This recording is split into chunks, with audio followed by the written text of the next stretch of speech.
Magluluto tayo ngayon ng version ko ng shabu-shabu.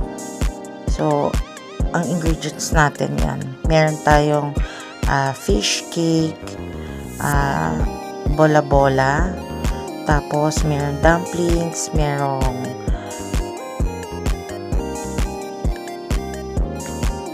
ano pa,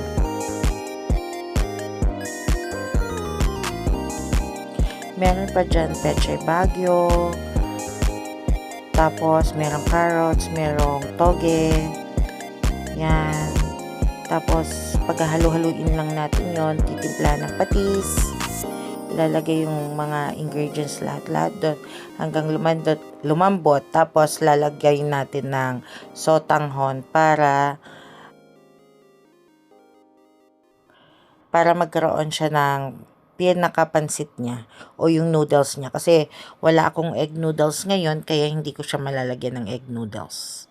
Yon, then mamaya-maya, pagka niluluto na, ayan na.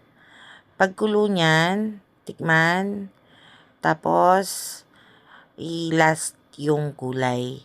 Tapos, season to taste yan. Lagyan ng pepper.